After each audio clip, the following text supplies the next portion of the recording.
Assalamualaikum warahmatullahi wabarakatuh.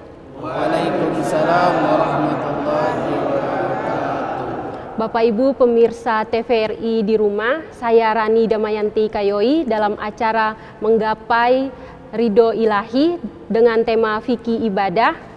Dan di sini alhamdulillah sudah ada narasumber kita, Bapak Ustadz Haji Muhammad Jamil Manilet, Sarjana Filsafat Islam. Assalamualaikum Pak Ustadz. Waalaikumsalam warahmatullahi wabarakatuh. Dan para jamaah Masjid Jami Merdeka. Assalamualaikum Bapak Ibu. Waalaikumsalam warahmatullahi wabarakatuh. Baik, saya persilakan untuk membacakan sholawat burdah. Silakan. Allahumma salli wa sallim wa barik alaihi. Maulaya salli wa sallim daiman abadan alal habibika khairi khalqi kullihim huwal hamibul ladzi turja syafa'atuhu li kulli hawlim minal ahwali muqtahimi ya rabbi bil mustafa balligh maqasidana waghfir lana ma madaya wasi'al karami Maulaya salli wa sallim daiman abadan alal habibika khairi khalqi kullihim huwal hamibul ladzi turja syafa'atuhu likulli hawlim minal ahwali muqtahimi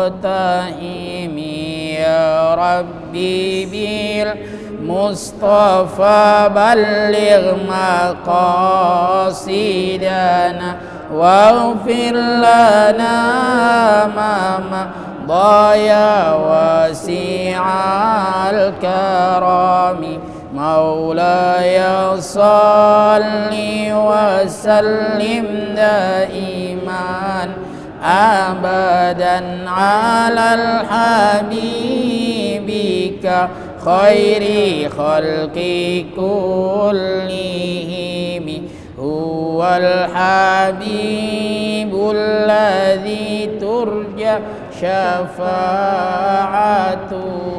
likulli hawlim minal ahwali muqtahimi ya rabbi bil mustafa balligh maqasidana waghfir lana ma madha ya wasi'al karami Maulaya salli wa sallim daiman abadan alal habibika khairi khalqi kullihim huwal habibul ladzi turja syafa'atuhu likulli hawlim minal ahwali muqtahimi Allahumma salli wa sallim wa barik alaihi. Alhamdulillah, itu tadi pembacaan sholawat dari Bapak Ibu Masjid Jami Merdeka, dan semoga dengan pembacaan sholawat itu menambah keberkahan pada acara kita kali ini. Amin. Amin, amin, Allahumma amin. Baik, langsung saja saya persilakan pemateri kita yang akan membawa tema fikih ibadah. Baik, silakan Pak Ustadz. Terima kasih. Bismillahirrahmanirrahim. Assalamualaikum warahmatullahi wabarakatuh. Waalaikumsalam warahmatullahi wabarakatuh. Alhamdulillahi wa kafa, wassalatu wassalamu ala sayyidina Muhammadin al-Mustafa wa ala alihi wa sahbihi ahli tuqa wal wafa.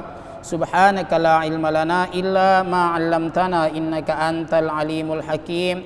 Rabbi shrah li sadri wa yassir li amri wahlul 'uqdatam min lisani yafqahu qawli.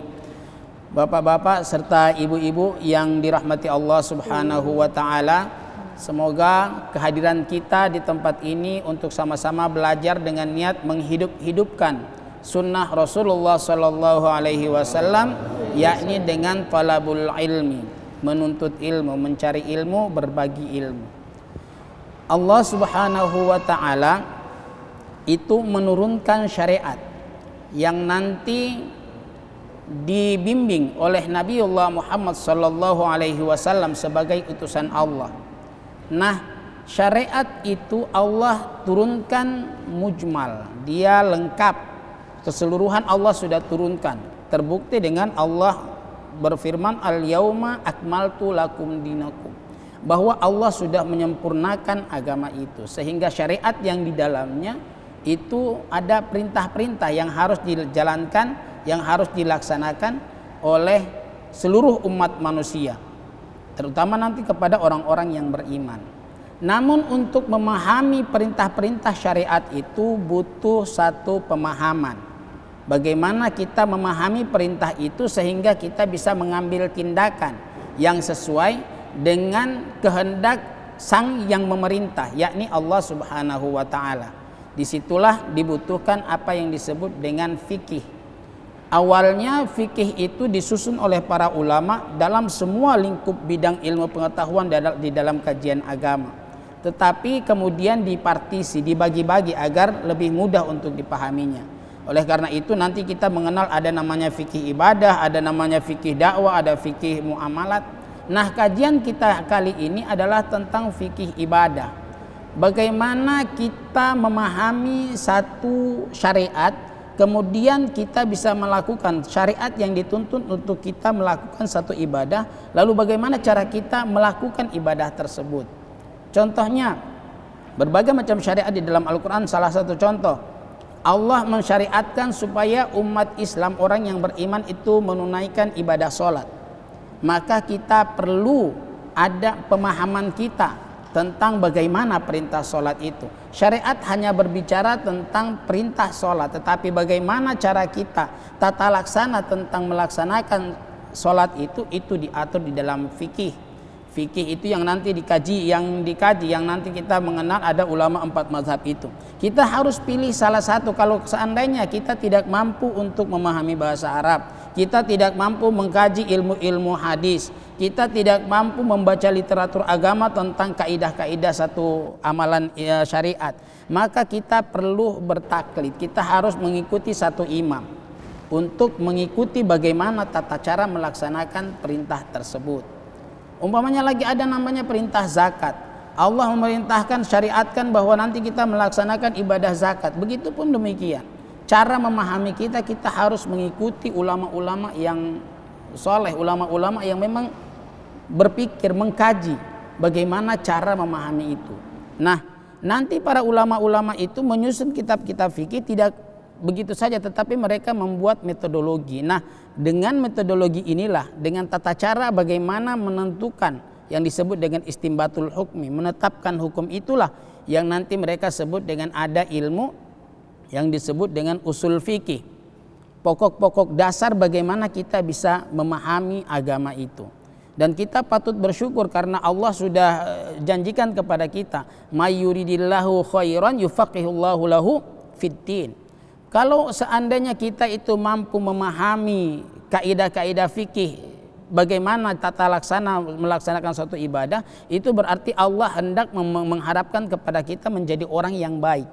Kalau Allah hendak menjadikan kita orang yang baik, maka Allah akan memudahkan kita untuk memahami bagaimana ibadah syariat itu bisa dilaksanakan.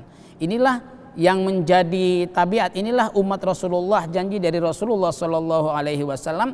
Tidak heran ketika Rasulullah memberikan ultimatum, memberikan kewajiban bahwa menuntut ilmu itu bukan saja harus anak muda, Thalabul ilmu minal mahdi ilallah, dimulai dari buayan sampai dengan liang lahat.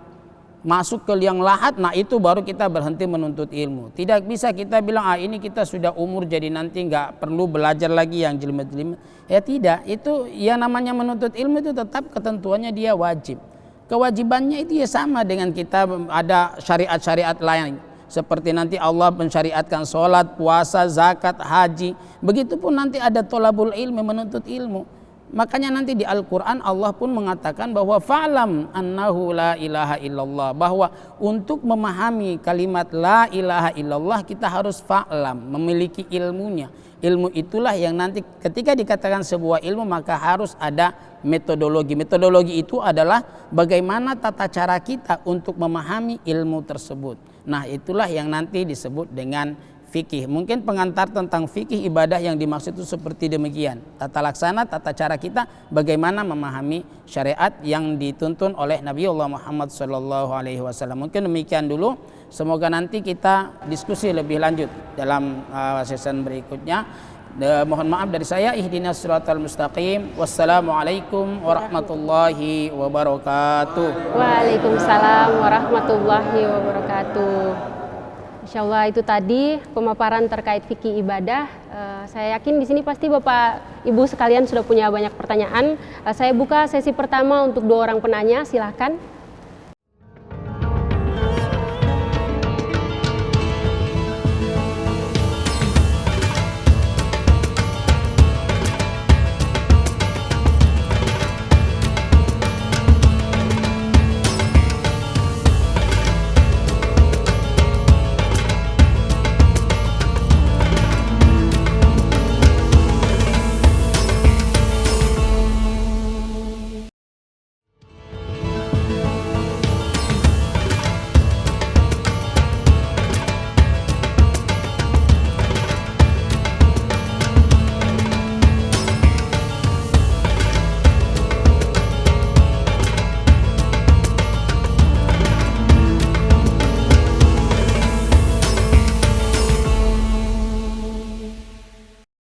Bismillahirrahmanirrahim. Assalamualaikum warahmatullahi wabarakatuh. Waalaikumsalam warahmatullahi wabarakatuh. Perkenalkan, nama saya Haji Waris Kadir.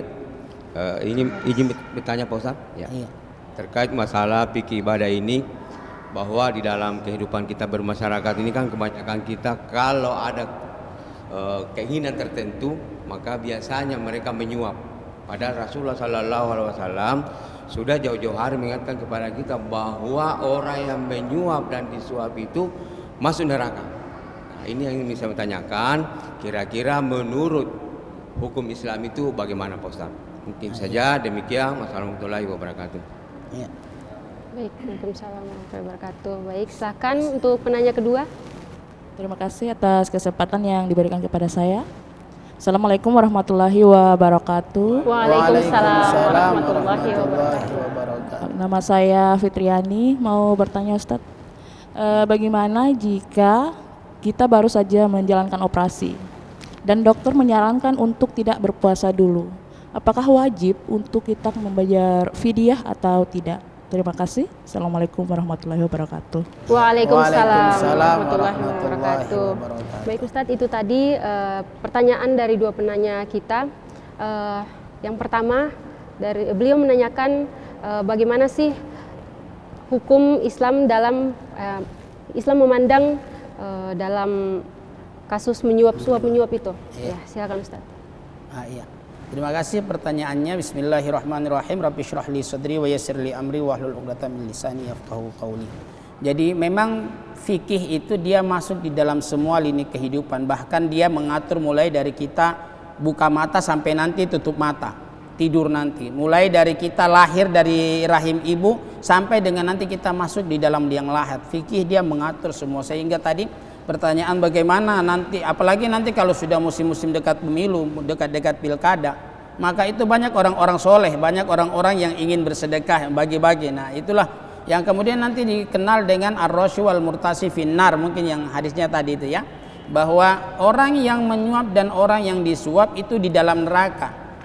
sudah ada di dalam neraka. Ketika dia melakukan suap menyuap itu, kata Rasulullah, itu dia sudah berada di dalam neraka. Bukan akan, tetapi itu sudah berada di dalam neraka, sudah menempatkan dirinya di dalam neraka. Tetapi ada cara pandang lain. Bagaimana fikih melihat suap menyuap itu? Bukan berarti ketika kita memberikan orang itu supaya melakukan sesuatu, kemudian itu dikatakan sebagai suap. Karena kalau kita lihat, apalagi kalau kita lihat dalam konteks pemilu saat ini, negara kita yang demokrasi saat ini, itu sudah carut marutnya, itu sudah terang-terangan. Mereka sudah saling memberikan bagian-bagian harta amplop itu sudah menjadi mafhum alaih, sudah menjadi maklum. Sampai kita sudah nggak bisa bedakan lagi mana yang benar dan mana yang salah. Tetapi ada cara pandang fikih bahwa kalau seandainya nanti satu jabatan tersebut itu nanti orang-orang jahat semua yang melakukan itu, lalu orang-orang baik tidak melakukan itu, maka pasti yang menduduki jabatan itu adalah orang-orang yang jahat. Maka orang-orang baik pun harus bisa melakukan seperti itu agar bisa menduduki jabatan strategis tersebut. Nah, ketika orang-orang baik itu melakukan hal yang sama yang tadi dibilang suap menyuap itu, lalu kemudian dia untuk menduduki jabatan yang strategis tersebut, itu kita tidak bisa mengatakan bahwa dia itu ar-rasy wal murtas. Dia bukan disebut dengan rusuah menyuap. Karena menyuap di dalam pandangan fikih itu dia adalah memutarbalikan kebenaran. Jadi yang benar bisa dibalik menjadi batil, yang batil dirubah menjadi hak. Itulah yang disebut dengan menyuap. Tapi kalau umpamanya kebenaran itu agar dia ditegakkan benar-benar, agar kebenaran itu bisa dilaksanakan, bisa direalisasikan, maka itu disebut dengan badlul mal, mengorbankan harta untuk syiar, untuk mempertahankan kebenaran. Jadi konsepnya seperti itu, sehingga tidak bisa kita serta-merta menyimpulkan bahwa itu dia kasih uang berarti dia melakukan suap. Sebentar dulu, dia kasih uang itu dia sebenarnya layak di jabatan tersebut atau memang karena dia tidak layak tetapi dia harus kasih uang tersebut agar dia bisa menjadi layak. Nah, itu kan berarti memutarbalikan kebenaran. Itulah yang disebut, yang nanti kita sebut dengan menyuap. Tapi kalau umpamanya dia berikan itu untuk mempertahankan kebenarannya agar nanti dia orang-orang buruk tidak ada yang mengambil jabatan strategis tersebut, maka itu disebut dengan badlul mal. Sama-sama mengeluarkan harta, tetapi orientasinya ke depan itu seperti apa? Itulah yang nanti menjadi penentuan bahwa dia itu masuk di dalam hukum rusuah atau menyuap, atau dia adalah badlul mal. Sehingga kalau kita mau memberikan itu, kita harus tahu bahwa tantangan kita adalah demikian. Kalau seandainya kita tidak berikan, nanti diambil sama orang jahat, maka kita harus duduk. Tapi kita pastikan dulu kita ini memang masuk untuk melakukan kebaikan, untuk memperbaiki itu. Maka itu tidak bisa disebut dengan menyuap yang tadi. Mungkin demikian ya untuk pertanyaan pertama. Baik, Masya Allah. Baik Ustadz, untuk penanya kedua dari Ibu Fitri, beliau menanyakan jika kita menjalankan operasi dan dokter menyarankan untuk sementara tidak puasa, apakah tetap membayar fidyah atau tidak Ustadz? Oh iya, ini mungkin konteksnya di dalam puasa Ramadan ya, karena puasa Ramadan itu kita diwajibkan untuk berpuasa. Nah sekarang problemnya adalah ini ibunya baru lakukan operasi. Nah operasi itu dokter bilang menyarankan agar jangan dulu berpuasa untuk mempercepat penyembuhan. Ini dalam apakah harus membayar fidyah? Pertanyaannya begitu ya. Apakah harus membayar fidyah? Nah, fidyah itu dibayarkan oleh yang pertama orang sakit yang tua yang tidak dimungkinkan lagi untuk kesembuhannya. Dia orang tua yang sakit yang tidak dimungkinkan, biar belum tua tapi kalau umpamanya sakitnya itu tidak dimungkinkan lagi kesembuhannya, maka itu harus membayar fidyah. Atau orang tua yang memang sudah tidak mampu berpuasa dan tidak mungkin lagi dia bisa menggantinya di tahun depan, maka itu pun harus membayar fidyah. Atau ibu hamil yang nanti takut kalau nanti janinnya jadi kekurangan gizi, maka itu pun membayar fidyah. Atau ibu yang menyusui itu pun kalau umpamanya takut nanti ketika dia berpuasa asinnya kurang, lalu anaknya menjadi nangis-nangis sepanjang hari, maka itu ibunya tidak berpuasa tetapi membayar fidyah. Terkait dengan kalau umpamanya dokter bilang ini nanti sembuhnya, umpamanya dokternya bilang 3 bulan akan sembuh, itu kan berarti masih ada harapan untuk kesembuhan dari sakit operasi itu. Maka yang demikian dia harus berpuasa di hari yang lain, tidak membayar fidyah. Dia tetap dia harus mengganti dengan puasa di hari yang lain sejumlah hari puasa yang ditinggalkan. Faidatu min ayyamin ukhar itu ya, harus diganti dengan jumlah yang sama di hari yang lain. Jadi itu dia tidak harus membayar, tidak diwajibkan membayar fidyah, tetapi tetap bayar zakat. Tetap kalau di bulan Ramadan kan nanti bayar zakat itu tetap, tapi kalau fidyah itu nanti kalau yang baru operasi itu karena masih diharapkan kesembuhannya itu tidak perlu membayar fidyah, tetapi harus mengganti, kecuali kalau umpamanya dia tidak sempat mengganti sampai ketemu Ramadan yang akan datang.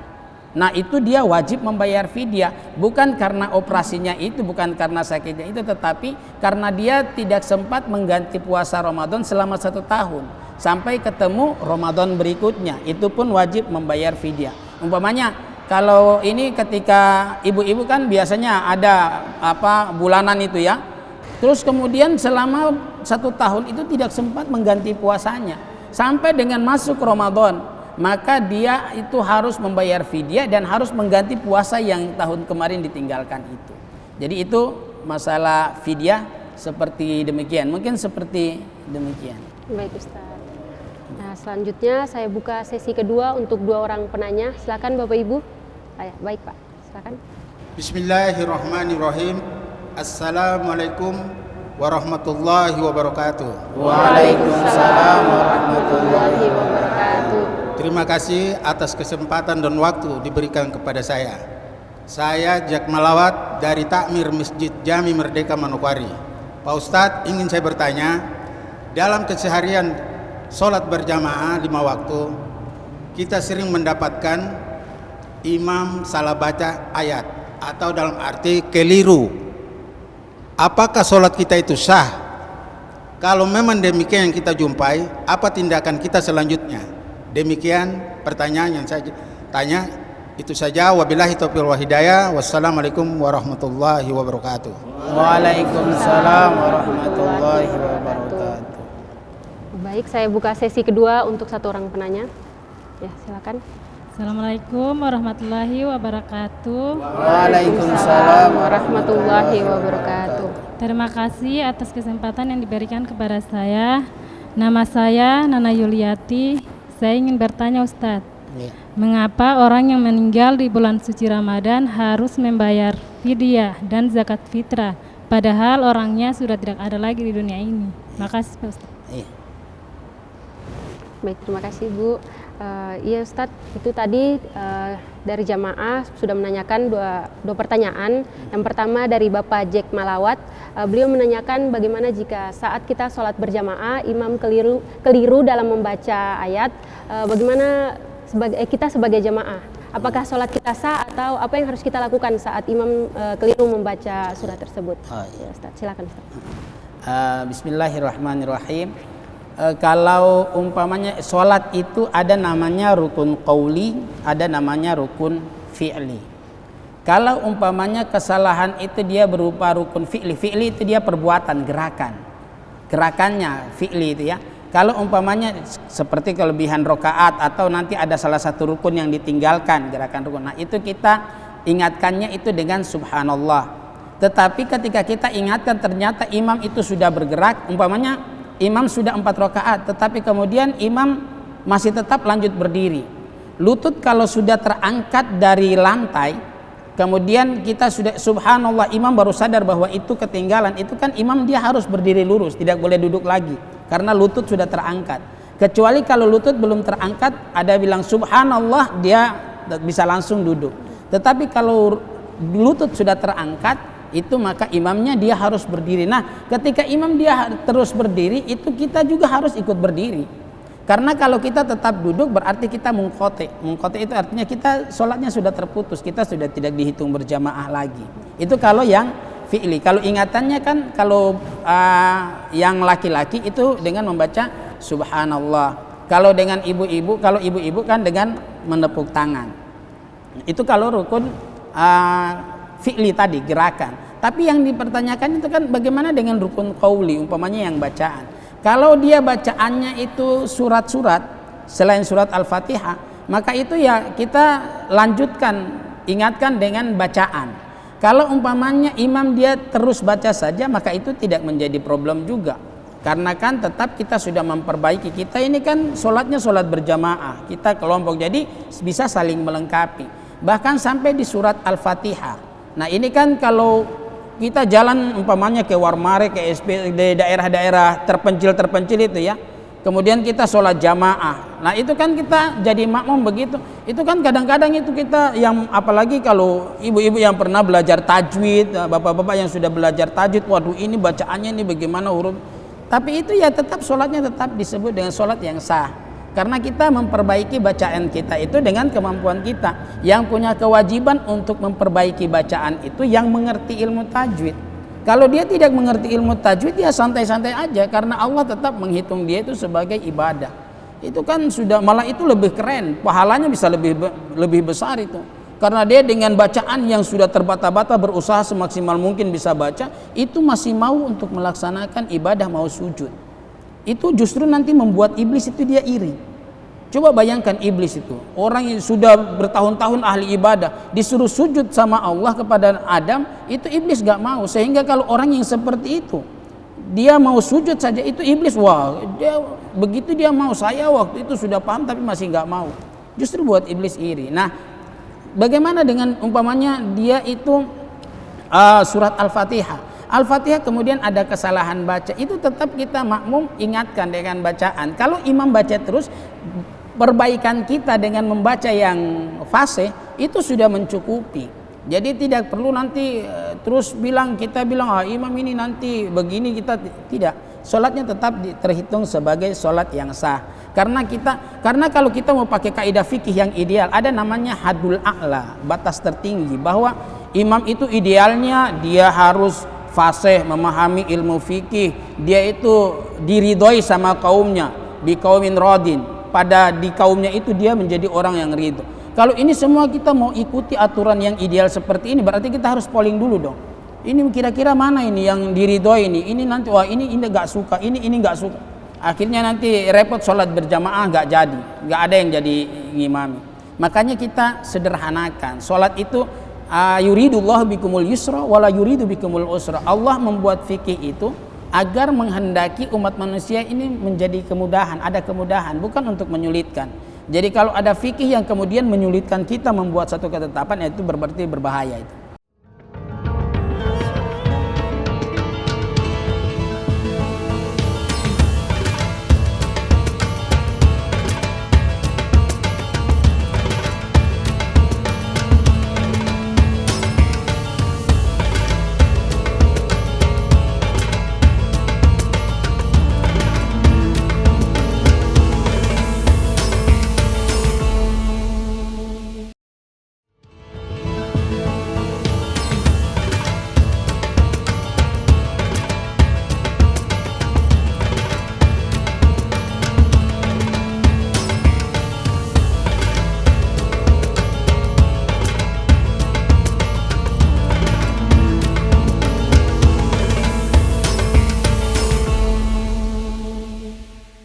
Itu mungkin ada yang salah dengan cara pandang kita, sehingga dapat dikatakan bahwa yang demikian itu sholat kita tetap dihitung sebagai sah, meskipun nanti yang imami itu dia bacaannya terbata-bata bagaimanapun, tetap kita kalau menjadi jamaah, apalagi umpamanya kita jalan di satu kampung, nah harus kampung itu yang menjadi imam itu orang yang ada di tempatan masjid itu, jangan orang baru yang datang. Kalau di dalam kaidah alfiyah itu wa fi ikhtiyarin la yaji'ul munfasil idza ta'ata ayaji'al muttasil. Jangan sampai kita mendatang orang yang munfasil. Munfasil itu dia terpisah, tercerabut dari akar sejarah tempat orang melaksanakan sholat berjamaah itu. Kalau masih ada orang yang muttasil, orang yang sambung yang masih ada di masjid itu. Selama masih ada orang yang muttasil yang sambung sejarahnya dengan masjid itu, maka tetap dia yang jaga. Apalagi nanti kalau masalah imam itu nanti ada namanya bisyarah.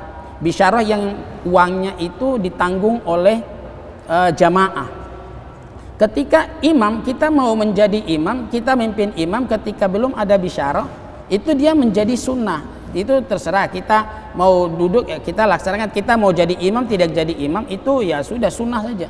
Tetapi kalau umpamanya imamnya itu sudah dibiayai, diatur, mendapatkan bisyarah, mendapatkan bayaran dengan uang jamaah yang dikumpulkan diberikan kepada dia, maka kedudukannya itu menjadi wajib. Jadi untuk mengganti imam yang sudah dikasih bisyarah itu harus diperhitungkan juga, karena yang imam itu dia menjaga bagaimana supaya uang yang dimakan itu menjadi uang yang halal, karena dia menjaga jamaah. Jadi kalau umpamanya dia tidak jaga jamaah lah, terus status bayaran bisyarahnya itu nanti jadi mana?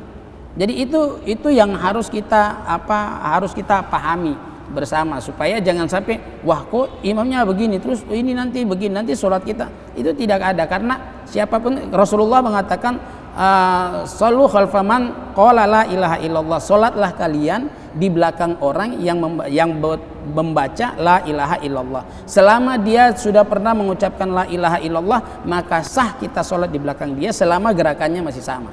Tapi kalau umpamanya yang nggak boleh itu gerakannya sudah lain, umpamanya cara berdirinya lain, dia sudah tongkat itu memang nggak bisa. Tapi kalau sholatnya masih gerakannya masih sama, itu tetap masih boleh. Mungkin seperti itu ya, yang jadi sholatnya tetap sah. Masya Allah.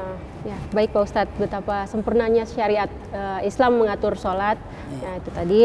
Selanjutnya pertanyaan dari Ibu Yuli, beliau menanyakan jika seseorang meninggal di bulan Ramadan, apakah tetap membayar fidyah? Ya baik, itu saja Ustaz. Iya. Jadi kalau umpamanya orang itu dia meninggalnya di bulan Ramadan ketika sudah terlihat hilal sudah terlihat, oh berarti besok itu sudah 1 Ramadan, kemudian nyawanya terputus. Kenapa sampai masih diwajibkan lagi membayar fidyah itu ya? Zakat. Terus nanti tetap juga membayar zakat. Orangnya kan sudah hilang, malah nggak sempat berpuasa, tapi tetap dikatakan harus membayar fidyah dan harus membayar zakat. Problemnya adalah ketika perintah Ramadan itu turun, itu adalah syahri Ramadan, 1 bulan Ramadan. Puasa Ramadan itu kan diwajibkan jumlahnya 1 bulan, bukan 1 hari, 1 bulan. Nah fidyah itu ketika dia tidak mampu untuk mengganti puasa sampai tahun depan, maka dijatuhi fidyah, hukum fidyah. Nah orang yang meninggal itu kan nggak mungkin tahun depan dia bisa ganti. Oleh karena itu kalau dia sudah merasakan bulan Ramadan, hilalnya sudah menyaksikan hilalnya Ramadan, dia tetap, karena dia sudah terkena kewajiban syahrul Ramadan, puasa bulan Ramadan. Nah puasa yang disebut dengan puasa Ramadan itu jumlahnya 30 hari, makanya tetap dia membayar fidyah sebanyak 30 hari. Tapi dia meninggalnya Ustadz itu sudah 3 hari lagi lebaran baru dia, ya berarti ya sebanyak puasa yang ditinggalkan itu sama 3 hari. Umpamanya hari kedua 3 dia masih berpuasa, terus ternyata meninggalnya 1 minggu sebelum lebaran. Nah berarti ya 1 minggu itulah yang menjadi fidyahnya, karena perintahnya puasa Ramadan itu adalah 1 bulan, bukan dihitung hari. Itu yang kemudian yang kedua masalah zakat fitrah. Kalau zakat fitrah ketentuannya jelas. Kalau umpamanya yang wajib membayar zakat fitrah adalah orang yang merasakan hari Ramadan walau kana sa'atan, meskipun hanya sesaat. Sampai dengan batasnya itu nanti sampai dengan khotib, sebelum khotib naik ke atas mimbar. Jadi kalau umpamanya ada bayi lahir itu sebelum sudah selesai sholat subuh tapi belum melaksanakan sholat id, khotib belum naik ke atas mimbar, ada bayi yang lahir, maka bayi itu wajib mengeluarkan zakat. Nah itu yang disebut dengan, karena zakat fitrah itu zakat nyawa. Siapapun yang bernyawa di bulan Ramadan, bagi yang beragama Islam Muslim, itu dia wajib untuk mengeluarkan zakat fitrah. Jadi kalau orang meninggal, dia sudah meninggal tapi dia sudah merasakan Ramadan walau kana sa'atan, ya tetap dia diwajibkan untuk membayar zakat fitrah. Mungkin seperti itu. Baik Ustaz, insyaallah itu tadi pertanyaan di sesi kedua. Saya rasa Bapak Ibu sekalian masih punya pertanyaan. Saya buka sesi ketiga untuk 2 orang penanya. Ayah, silakan Pak. Bismillahirrahmanirrahim. Assalamualaikum warahmatullahi wabarakatuh. Waalaikumsalam warahmatullahi wabarakatuh. Perkenalkan, nama saya Jahrun dari Jamaah Masjid Jamin Merdeka. Ya Pak Ustadz, pada saat sholat subuh Pak Imam agak lama tersebut membaca doa kunut. apakah masih ada bacaan tertentu ketika imam tersebut? Terima kasih atas sabkan. Assalamualaikum warahmatullahi wabarakatuh. Waalaikumsalam warahmatullahi wabarakatuh. Baik, saya persilakan untuk penanya kedua. Bismillahirrahmanirrahim. Assalamualaikum warahmatullahi wabarakatuh. Waalaikumsalam warahmatullahi wabarakatuh. Nama saya Ibu Sa'dia Karim.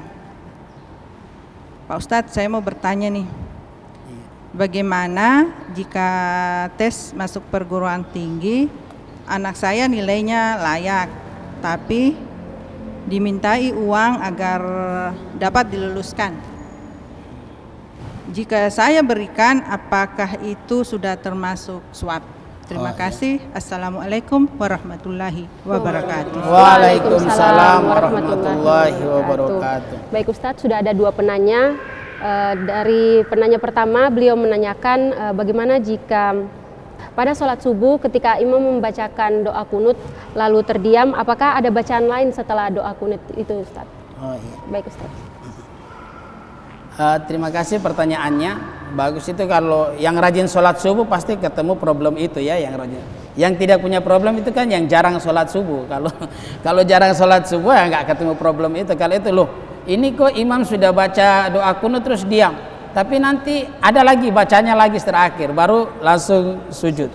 Nah itu karena di dalam sholat yang disebut dengan rukun qauli, rukun yang berupa bacaan yang terkait dengan seperti pertanyaan yang sebelumnya, bahwa kita hanya boleh mengucapkan qauli itu, ucapan itu yang jahar keluar itu hanya yang dituntun oleh Nabiullah Muhammad SAW. Nggak boleh ada bacaan lain yang di luar tradisi Rasulullah. Kalau di luar bacaan itu berarti sholatnya menjadi batal, karena berkata-kata yang dapat dipahami itu membatalkan kalau dia tidak ada di dalam tuntunan itu. Makanya dibilang kalau kita sholat harus menggunakan bahasa Arab. Bahasa selain Arab yang dituntun Rasulullah, selain yang dituntun Rasulullah, kita bicaranya keras, maka itu pun dia menjadi batal. Umpamanya begini, kalimat alhamdulillah itu kan kalimat bagus ya. Terus ada ketika kita lagi ini terus kita bersin, terus tidak, karena sudah refleks biasa kita bilang alhamdulillah, itu batal. Alhamdulillah, kalimat alhamdulillah itu karena dia di luar daripada bacaan qauli yang dituntun oleh Rasulullah. Itulah sebabnya nanti perdebatan tentang bismillahirrahmanirrahim itu jahar atau tidak.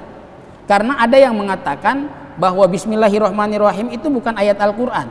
Kalau kita tetapkan dia bukan ayat Al-Quran, maka ketika kita sholat kemudian kita baca bismillahirrahmanirrahim, itu menjadi membatalkan sholat. Terus kemudian kalau umpamanya kita katakan dia itu adalah ayat, maka kita harus bacanya keras, bismillahirrahmanirrahim. Karena Al-Fatihah itu kalau disebut dengan basmalah masuk satu ayat, berarti dia sab'ul mathani, dia 7 ayat yang dibaca berulang-ulang. Nah, terkait dengan doa kunut, kenapa sampai imam diam? Karena kalau ghairul maghdubi alaihim waladdallin amin itu dicontoh sama para sahabat dan Rasulullah diam. Kalau dilakukan oleh sahabat Rasulullah diam, itu namanya sunnah takriri, didiamkan oleh Rasulullah, yadullu ala na'am, as-sukut yadullu ala na'am. Diamnya Rasulullah pada saat itu berarti menunjukkan hal itu boleh. Nah kemudian doa kunut itu yang bisa kita baca amin itu cuma 5. Jadi Allahumma hdina fiman hadait wa afina fiman afait wa tawallana fiman tawallait wa barik lana fima a'tait wa qina syarra ma qadait. Ada yang bilang wa qina bi rahmatika syarra ma qadait. Hanya 5 itu yang boleh dikatakan amin. Kemudian nanti imam diam kita masih bilang amin, itu batal kalau suaranya kedengaran sampai orang lain. Makanya imam diam sampai nanti sampai sholawat sallallahu ala sayyidina Muhammadin nabiyil ummi wa ala alihi wa sahbihi wa baraka wa sallam Allahu akbar.